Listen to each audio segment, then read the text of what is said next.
Então, bom dia a todas. Nós vamos fazer a nossa retrospectiva do que a gente leu da última vez. A gente está lendo sobre a constituição do ser humano e da última vez ele falou mais, a gente viu, já falamos sobre o corpo físico, corpo etérico, corpo astral, e da última vez ele falou um pouco mais sobre o corpo astral entrando no eu, né? Então, ele diz que o nosso eu, ele tem a ver, então, com essa possibilidade da gente fazer escolhas, da gente, diferente do corpo astral, que está ligado mais a esses instintos e desejos, está relacionado ao reino animal, a nossa organização do eu, ela está muito relacionado com essa característica de poder apreender aqueles os acontecimentos da vida, ou seja, guardar na memória como uma recordação. Então ele diz que mesmo na ausência do objeto, a gente pode recordar, mesmo na ausência do acontecimento, a gente pode recordar. Então, ele diz, e ele faz uma comparação mais profunda dessa questão do animal e do homem, né? Que ele fala que o animal não tem, então, essa memória, mas ele tem essa atração pelo dono, a partir do prazer que isso lhe proporciona. Então, é um assunto polêmico, de alguma forma, mas é assim que a antroposofia enxerga essa questão do corpo astral e do eu. E daí ele fala também nesse capítulo que ele recapitula, né? Ele diz que o corpo físico precisa do corpo etérico para manter a forma. Da mesma forma que o corpo etérico precisa do corpo astral para trazer consciência. E além disso, o corpo astral, ele fala assim, se o corpo astral é deixado se deixa o passado cair no esquecimento, o corpo astral sem o eu deixa o acontecimento cair no esquecimento, né? Então ele precisa do eu para isso.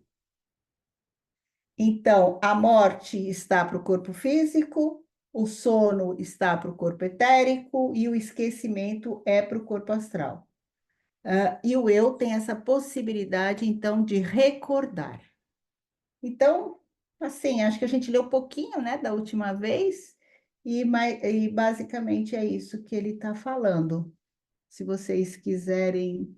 Eliana, bom dia. Você dá a entender uma coisa? Então, o eu é ele que dá a memória, ele ajuda nessa memória. Sem esse eu, o corpo astral não consegue memorizar, seria isso? Então, a memória, na verdade, está muito no corpo etérico. O corpo etérico, que é o corpo da vitalidade, ele que mantém a memória, vamos dizer. Sem vitalidade, a gente sabe que não tem memória. Agora, Tá, esse conteúdo da memória, daí sim tem a ver com essa questão da recordação, e no astral também tem a memória, né? Mas é uma memória mais da atração. O animal tem isso, né? Pela atração quando ele vê o dono. Agora, o tá. eu tem essa possibilidade de manter essa memória. Todo dia que eu amanheço, eu sei quem eu sou a partir dessa memória, né? Desse vínculo que eu tenho, Tá. dessa consciência que eu tenho, Então, né? assim, deixa eu só entender. Então, e esse etérico, além de dar essa memória, é ele que vai dar essa forma ao corpo físico, seria isso? Tem o corpo etérico, o corpo físico morre. Ele está Tá, sujeito às leis físicas, tá. né? Estou anotando aqui. Então, esse corpo E, etérico, ele faz é como se ele juntasse todos essa sucessão de acontecimentos num grande colar, né? Ele é esse fio invisível que traz essa forma. Ele une todos esses pontos para trazer essa forma. Ele é o arquiteto. Lembra que ele fala aqui? Ele é o arquiteto do Tá, corpo. tá, tá. E o astral é que mantém o que O essas astral é aquele que traz ele é o corpo desses desejos, dessa atração e essa repulsa, tá. né? Assim, as forças de antipatia e simpatia atuam aí, é isso? Exatamente. Ele é bem, Tá, né, questão da polaridade. Ele age nessas polaridades. E tá, tá, então, se a gente lembra que ele está ligado ao reino animal, ele tem consciência, mas não tem autoconsciência. A autoconsciência vem do eu. tá, tá. Entendi. Obrigada, Eliana. Eliana, Oi, a gente, a gente pode dizer que o corpo etérico é como se fosse um cofre das nossas memórias. Mas quem tem a chave para abrir, para trazer à tona, é o eu. é o eu. É, exatamente. O eu traz esse conteúdo de tudo, E aí mas a ele memória, junta também a memória, pode falar, aí desculpa. ele vai juntar a memória do duplo etérico com as emoções que estão no astral, e aí você rememora aquela situação. Então, o processo de rememoração é do eu, É mas do os eu, arquivos ficam no etérico e no astral. exatamente.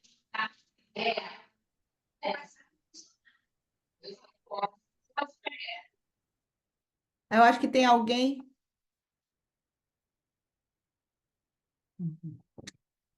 Tudo bem, então, e agora ele vai aprofundar um pouco mais nessa questão do eu, né? Porque ele também começa, a semana passada a gente começou lá um parágrafo, ele estava dizendo da questão do esquecimento, né? Da questão do estado de vigília, mas ele passa, e agora ele vai aprofundar nisso, tá? Cris, você vai? Bom, bom dia.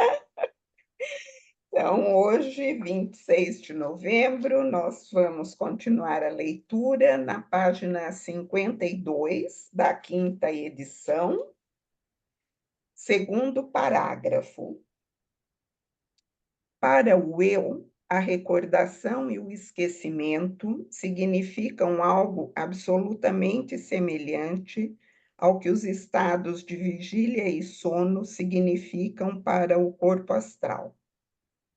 Assim como o sono faz as preocupações e atribulações do dia desaparecer no nada, o esquecimento estende um véu sobre as más experiências da vida, apagando assim uma parte do passado. E do mesmo modo como o sono é necessário para as forças vitais, para que as forças vitais exaustas sejam revigoradas, o homem precisa eliminar da recordação certas partes de seu passado se quiser enfrentar novas experiências de maneira livre e despreconcebida. Contudo, é justamente do esquecimento que lhe advém o fortalecimento para a percepção do novo. Pensemos em fatos como o aprendizado da escrita. Todos os detalhes que a criança tem de atravessar para aprender a escrever são esquecidos. O que permanece é a capacidade de escrever. Como poderia o homem escrever se a cada vez que pegasse a caneta lhe despontassem na alma, como recordação, todas as vivências pelas quais ele passou ao aprender a escrita? Ora, a recordação se manifesta em vários graus. Sua forma mais elementar já ocorre quando o homem percebe um objeto e depois, afastando-se dele, é capaz de despertar novamente a representação mental desse mesmo objeto. O homem elaborou essa representação mental enquanto percebia o objeto. Então, se desenvolveu um processo entre seu corpo astral e seu eu. o corpo astral tornou consciente a impressão exterior do objeto. Contudo, o conhecimento do objeto só duraria enquanto estivesse presente, caso o eu não o assimilasse e o incorporasse. Tudo bem? Neste ponto, a percepção suprassensível distingue entre o corporal e o anímico. Fala-se de corpo astral ao se considerar a formação do conhecimento de um objeto presente. Porém, o que confere duração ao conhecimento é denominado alma. Ao mesmo tempo, pelo que foi dito, se vê quão estreita no homem é a relação do corpo astral com a parte da alma que confere duração ao conhecimento. Ambos são, por assim dizer, unidos num só membro da entidade humana. Por isso, se pode designar também essa união como corpo astral. Querendo-se uma nomenclatura exata, pode-se designar o corpo astral do homem como corpo anímico, e a alma, na medida em que está unida a ele, como alma da sensação.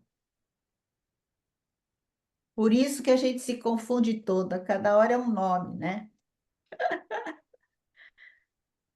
Mas Fiquei é o mega corpo. confusa, eu achei que era só eu, então é normal, né? Não, é normal. Ixi, isso é normal. Não se preocupe. Então, na verdade, o corpo astral que dá sustentação à alma, né? Mas como ele mesmo diz, o corpo, alma não é corpo astral. Então, isso é uma coisa que a gente precisa saber. A alma não é o corpo astral. O corpo astral sustenta a alma, vamos dizer assim. É o receptáculo da alma. E a alma a gente pode, então, quando a gente lê, dependendo do contexto, quando a gente lê alma, a gente pode, então, pensar em alma da sensação. E quando a gente lê corpo astral, a gente pode também ter como sinônimo o corpo anímico, quando a gente encontra isso. Lá no livro Teosofia, isso é falado assim, por isso dá muita confusão, né, Cris? Na É, Teosofia, sem essa explicação aqui, né? exatamente. Mas a Entendeu? alma da sensação não seria essa transmutação desse processo do corpo astral? Não seria isso? Então, a gente entende isso também, né? Porque quando dos 14, olha, dos 14 aos 21 anos, a gente tem o corpo astral atuando muito fortemente. Quando a gente, dos 21 aos 28,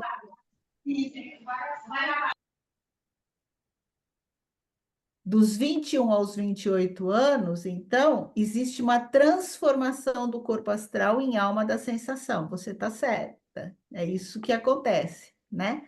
Então, o que que é essa alma da sensação? Essa alma da sensação é a transformação do corpo astral que vivencia profundamente todos esses processos da alma agora, né? A maneira de pensar e sentir e agir no mundo a partir dos 21 anos, a partir dessa individualidade que nasceu, né?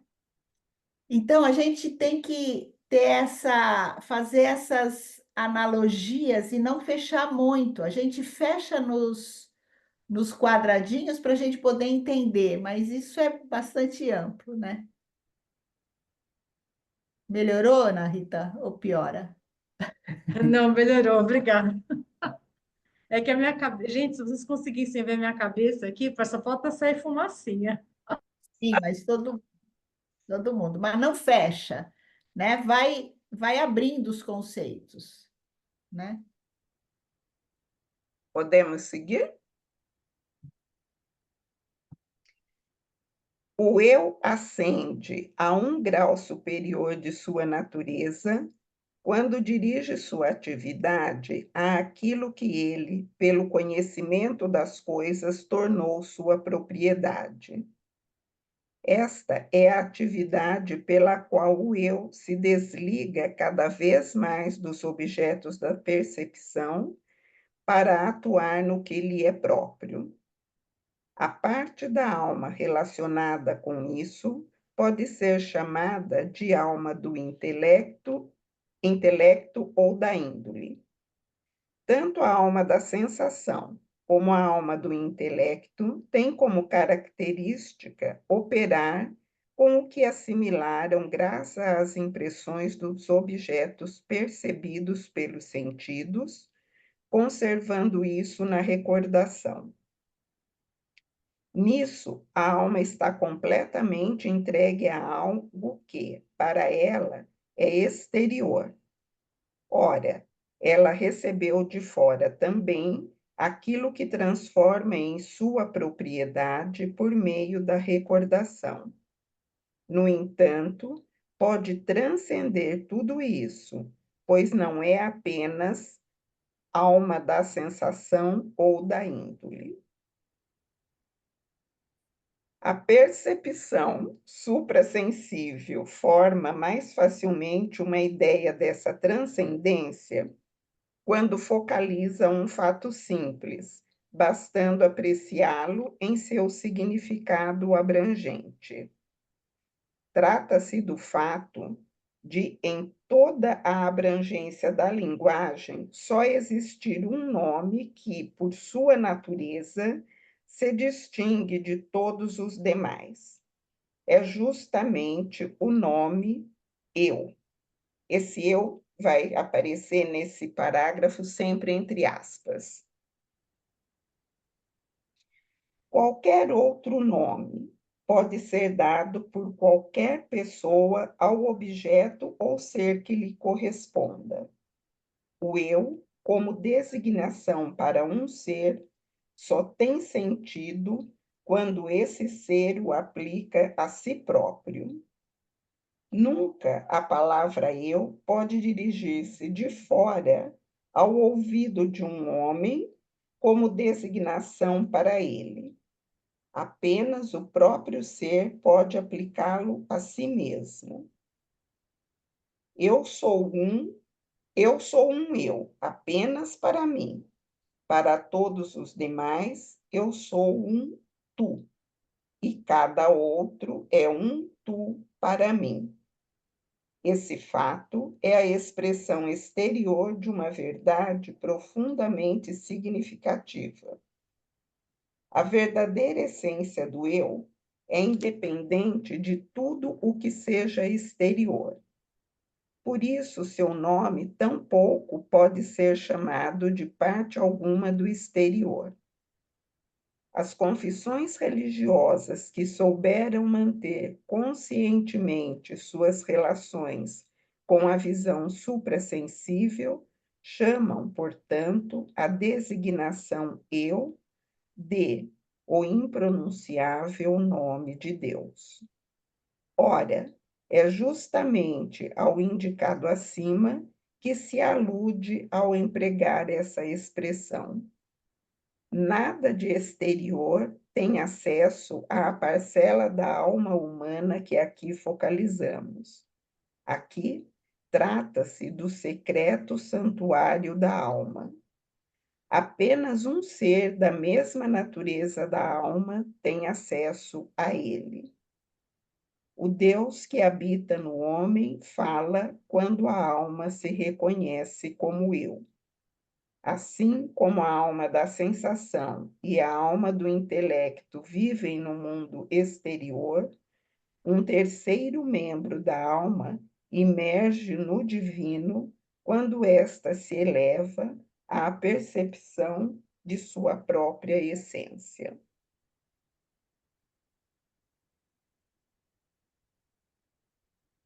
Quer comentar, Eliana? Eu estou vendo a cara da Ana Rita.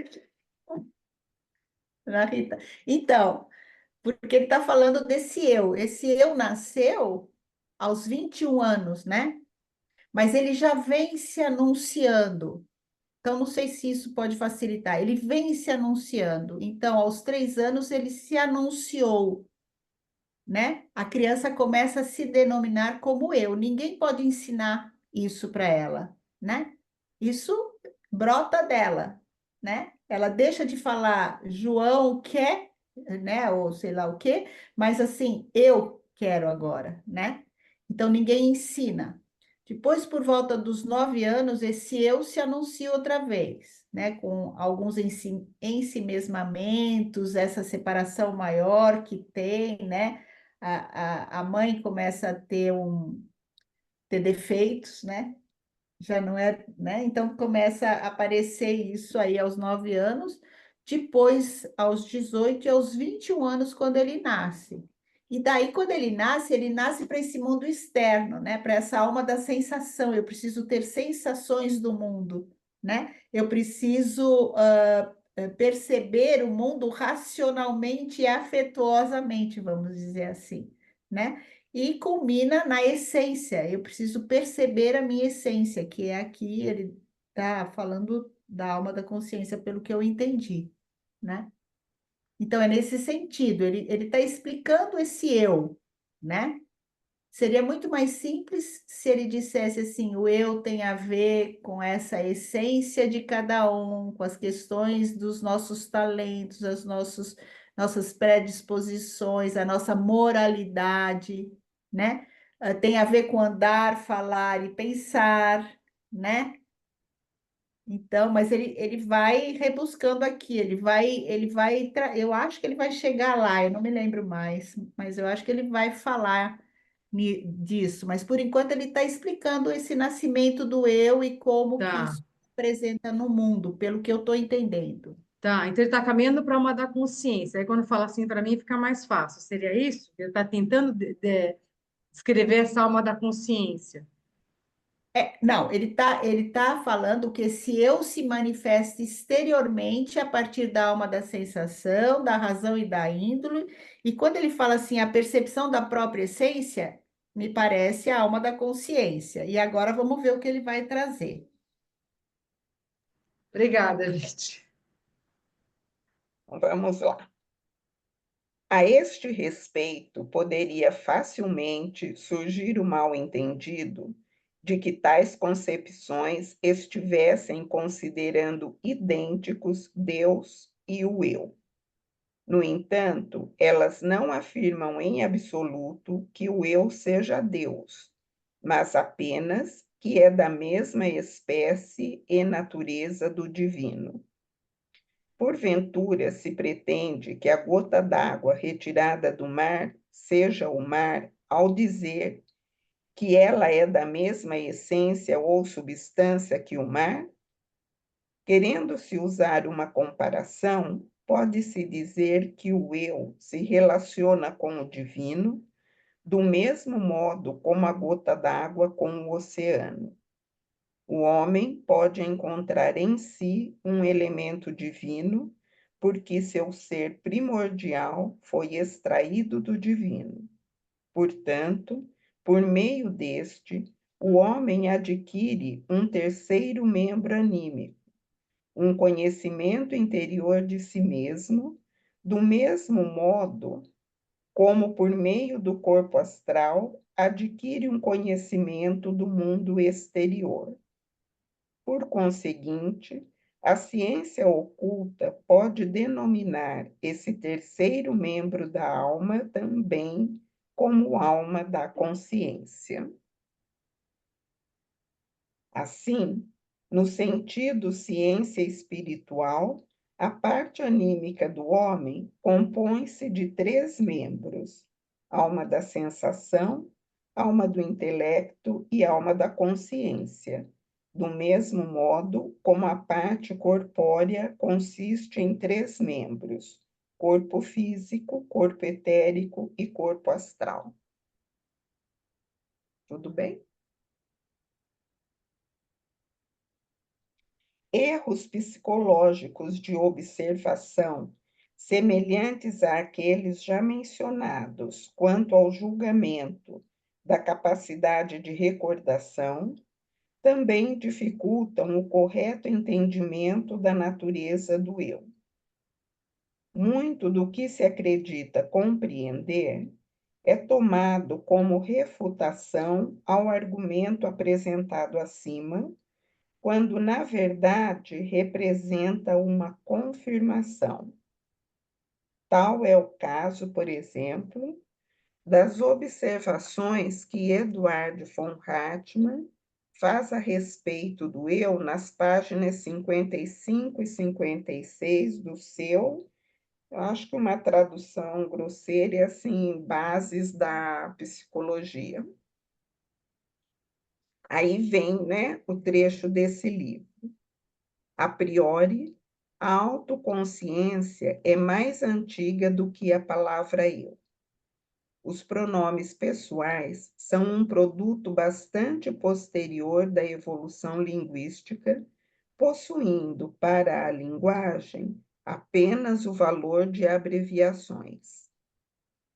A palavra eu é um breve substituto para o nome próprio de quem fala, porém, um substituto que cada qual usa por si, seja qual for o nome próprio que os outros lhe atribuam. A autoconsciência pode atingir alto grau de desenvolvimento tanto em animais como em pessoas surdas-mudas incultas, mesmo sem ligação com um nome próprio. A consciência do nome próprio pode substituir totalmente a falta de emprego do eu. Com esta consideração, elimina-se o nimbo mágico com o qual, para muitos, se reveste a palavrinha eu. Esta não pode fazer um mínimo acréscimo ao conceito de autoconsciência. Ao contrário, recebe exclusivamente dela todo o seu conteúdo. Continua? Pode-se concordar inteiramente com tais opiniões, e também com a inconveniência de se conferir à palavra eu a condição de nimbo mágico, o que só pode perturbar a consideração ponderada do assunto. Contudo, para a essência de uma coisa, não é decisivo o modo como paulatinamente se originou a designação verbal dessa coisa.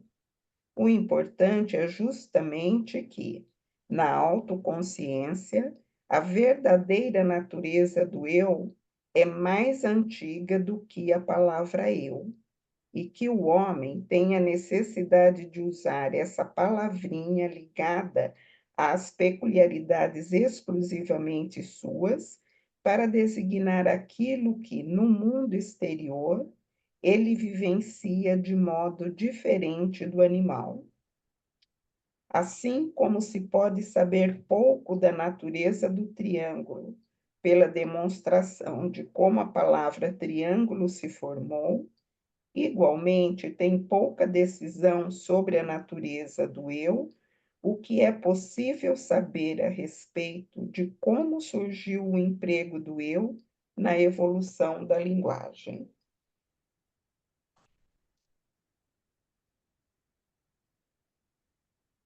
É só na alma da consciência que se revela a verdadeira natureza do eu.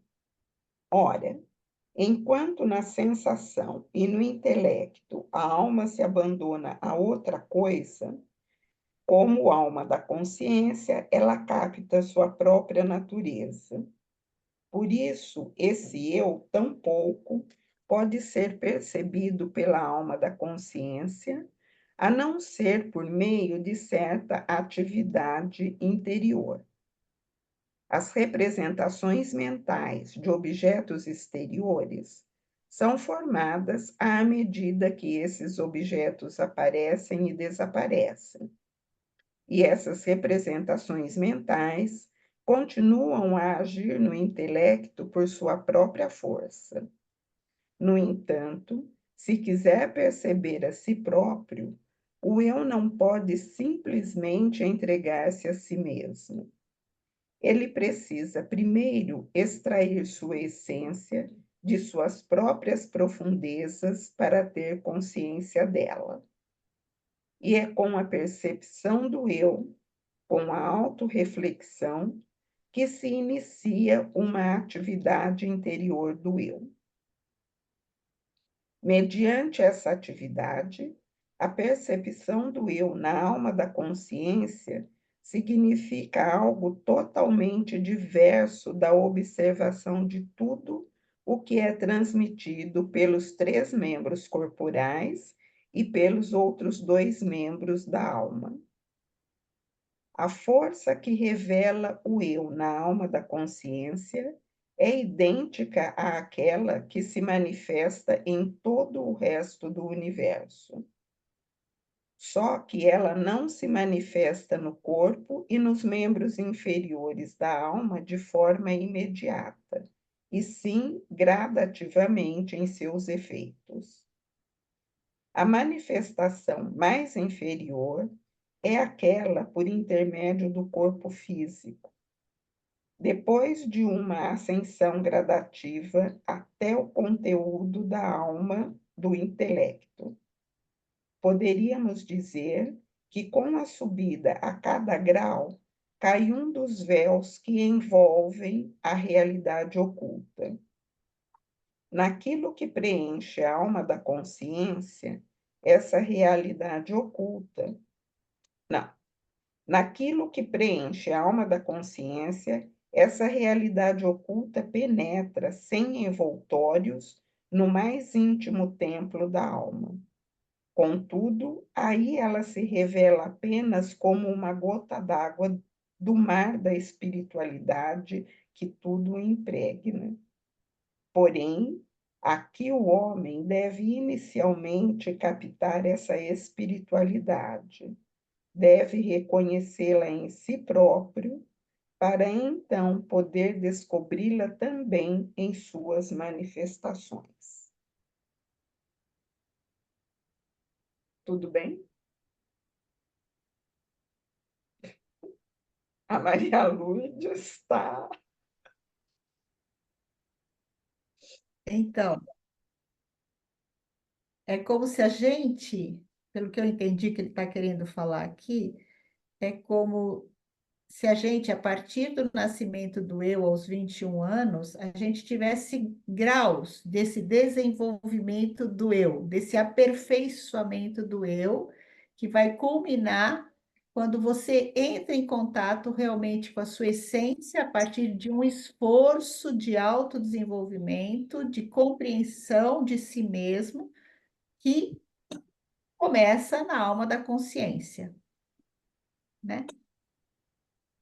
Que começa, não sei se é a palavra, mas que se aprofunda um pouco mais na alma da consciência, né?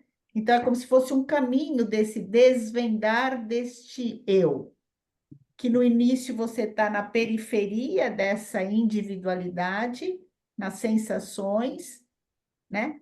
Depois a gente entra em contato, né, com essas relações e com essas vivências no mundo de uma forma que a gente precisa equilibrar a razão e o afeto, né? E depois a gente entra nessa essência do eu, quem eu sou realmente. Pelo menos é assim que eu estou compreendendo.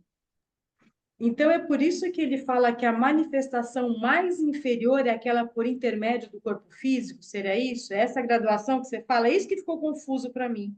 Então, porque, na verdade, quando você pensa no espelhamento, do 0 aos 7 anos, que você está formando o seu corpo físico, você espelha lá na frente a alma da consciência, né? Então, o corpo físico é que vai sustentar, do meu ponto de vista, a alma da consciência. Essa interiorização maior, essa busca dessa essencialidade é sustentada basicamente pelo corpo físico.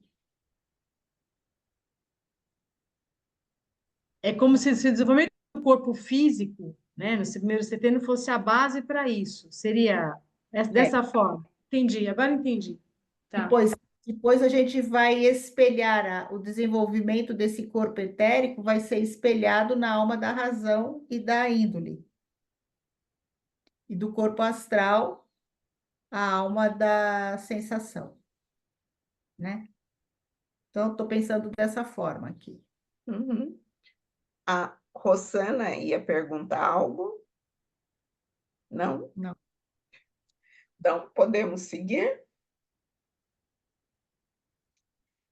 Aquilo que penetra na alma da consciência como uma gota é o que a ciência oculta chama de espírito. Assim, pois, a alma da consciência está unida ao espírito, o elemento oculto em tudo o que é manifesto.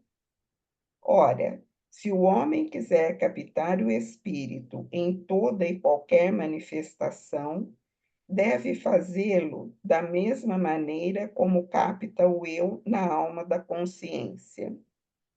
Deve dirigir ao mundo manifesto a atividade que o conduziu à percepção desse eu. Porém, com isso, ele evolui para níveis mais altos de sua entidade, acrescentando algo de novo aos membros corporais e anímicos. O próximo passo consiste em conquistar, por esforço próprio, o que está oculto nos membros inferiores da alma.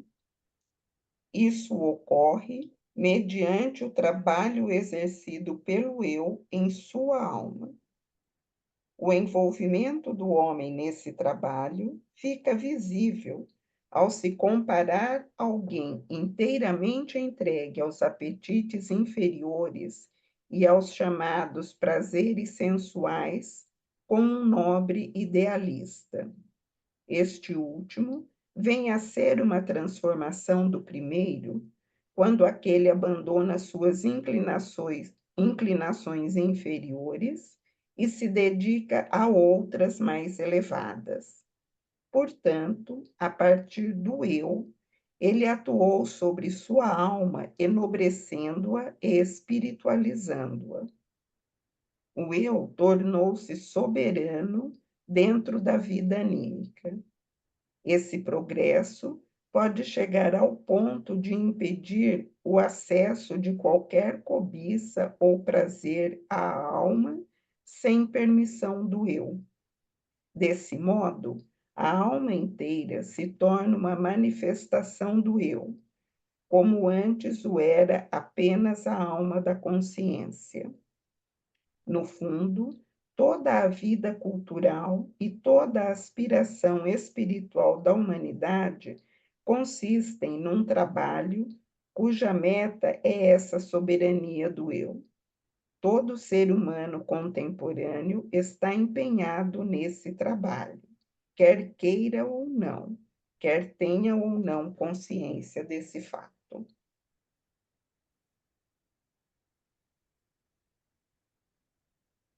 Tudo bem? Cristina, o meu ar é mesmo de comoção, porque quando se lê estas coisas, toca-me profundamente. E pensar que, claro que eu agora tenho 68 anos e sou muito recente na antroposofia, mas eu olho para os meus filhos, o meu mais velho tem 42 e a mais nova 37, e eu revejo-me neles como eu era naquelas idades, e mais nova, não tinha consciência nenhuma, nem pensava no autodesenvolvimento. E às vezes a tentação, e este é o exercício que eu estou a treinar, que é não querer interferir no destino deles e levá-los a apressar o caminho deles para o autodesenvolvimento, porque eles estão muito virados para fora. Ainda no outro dia eu estava com a minha filha e estava a pensar, que já não digo muita coisa, mas estava a pensar para mim, olha como é lindo isto, hein? Porque eu também fui assim. E agora gostava mesmo de te dizer mais qualquer coisa para tu entenderes que as coisas não são bem assim, que isto é uma perfeita ilusão e que a realidade está mesmo dentro de nós e só a partir daí é que nós conseguimos ver a realidade externa. Mas pronto, como eu também estou em evolução, ainda não consegui perceber qual é o meu papel aqui nesta família, mas às vezes sinto-me cada vez mais distante da maneira de pensar deles e das reações deles porque também não querem ouvir. Porque eu, se calhar também fui assim. Então nós achamos que sabemos tudo. Mas é uma comoção imensa ter a bênção de aceder a estes conhecimentos porque nos transforma completamente. Muito obrigada.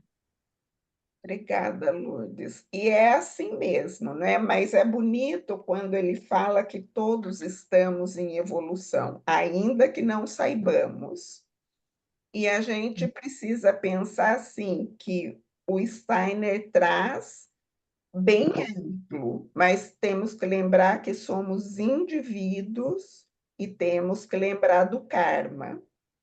E no congresso que teve recentemente sobre reencarnação e karma, um dos palestrantes trouxe uma coisa bem bonita, que ele falou: nós precisamos lembrar que nós não somos donos do destino dos filhos. Ele falou, eu estudo muito isso, eu sei isso, mas às vezes é difícil me conter, preciso trabalhar muito para não entrar na vida dos filhos. Então, é isso que você trouxe, né? Bem isso mesmo. E é o tempo de cada um. Esse é o maior aprendizado do mundo. Não interferir na história alheia, né? Isso. E lembrando que eles estão em outra fase, né? Eles estão em outra fase. 30 anos, ela está na fase da alma, da razão e da índole. É a fase de ser o todo-poderoso. Então, também faz parte do desenvolvimento isso. E é interessante porque eu saí hoje de Liverpool, onde ela vive, e recebi a mensagem, ela a dizer-me, porque eu deixei a mensagem a dizer que tinha chegado bem, etc. E recebi a mensagem a dizer que ela trabalha num hospital, ela é médica, e a dizer que o sistema informático estava em pane, que aquilo ficou todo caótico, não tinha um sistema informático. E eu pensei, olha, é o universo a dizer que nós não controlamos nada. Mas não disse nada, claro, não disse nada. É isso. Muito bem. Alguém levantou a mão, eu acho. Oi? A Rossana. Para mim também, gente, eu queria participar porque é um desafio tremendo. Liana conhece a história, eu tenho gêmeas de 23 anos só. Demorei para tê-la. Então, também sou recente aqui na antroposofia, mas é um desafio. Cada vez que você comenta, Eliana, essa fase, então até chegar nos 28, eu estou aqui tentando acompanhar sem interferir, porque elas ainda estão nos 23. E é a Rossana, mesma eu tenho história. uma. Rossana, eu tenho uma com 22. Eu te entendo perfeitamente. Ganhou E aí, olhando para Maria Lourdes, eu fiquei pensando, pois é, e a minha que ainda tenta me convencer que Deus não existe. Então, ela fez 22 faz um mês só. O eu está acabando de chegar, então ela ainda está naquela fase de mergulho na matéria, né? Ela está começando o mergulho, e essa fase é muito difícil. Agora, eu não lembro quem falou aí que a gente precisa fazer esse exercício todos os dias. Eu vou tentar, viu? Não interferir no destino do filho. Não é fácil, não, gente. Foi a Cristina que falou do curso, né, Cristina? Até anotei aqui. Não, o Não seminário. somos donos. Isso, não fui eu que falei, mas é isso. Não somos donos do destino dos filhos. Então, Muito bem. Vou parar a gravação.